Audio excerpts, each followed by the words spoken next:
जय माताजी मित्रों, प्लेट में गोठवेली आ लाल चटक पाणीपुरी जोईने ज खावानुं मन थई गयुं ने। आज आपणे घरे जेवी टेस्टी पाणीपुरी बनावीशुं के बहारनी लारीवाळानी पाणीपुरी भूली जशो। तो विडियो आखो जोजो, चालो शरू करीए।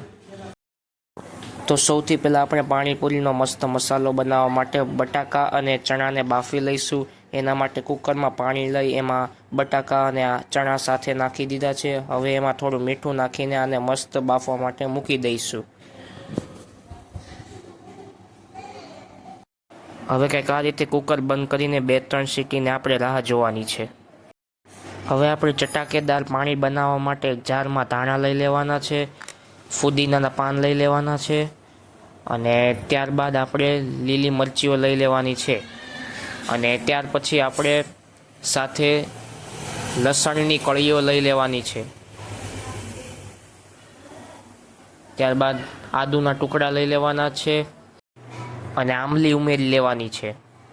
હવે ત્યાર પછી આપણે જીરું ઉમેરવાનું છે અને સાથે આખા ધાણા ઉમેરી લેવાના છે અને ત્યારબાદ થોડી વરિયાળી ઉમેરી લેવાની છે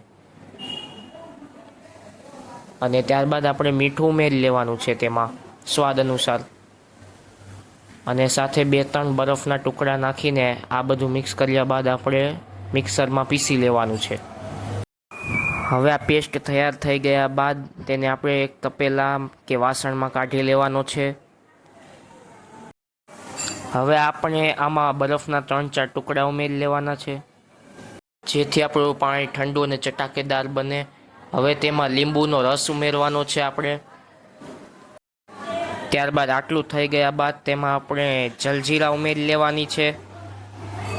કંઈક આ રીતે આપણે જલજીરા ઉમેરી લેવાની છે જેથી આપણું પાણી સ્વાદમાં ખૂબ જ સારું બને અને સાથે સંચળ પાવડર પણ ઉમેરી લેવાનો છે।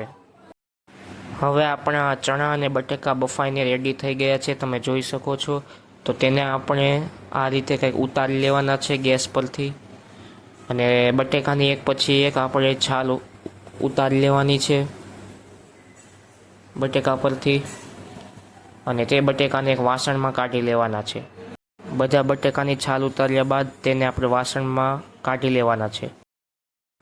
હવે આપણે આ બધા બટેકાને એકસાથે મેશ કરી લેવાના છે કંઈક આ રીતે તમે જોઈ શકો છો અને તેમાં આ બાફેલા ચણા ઉમેરી લેવાના છે।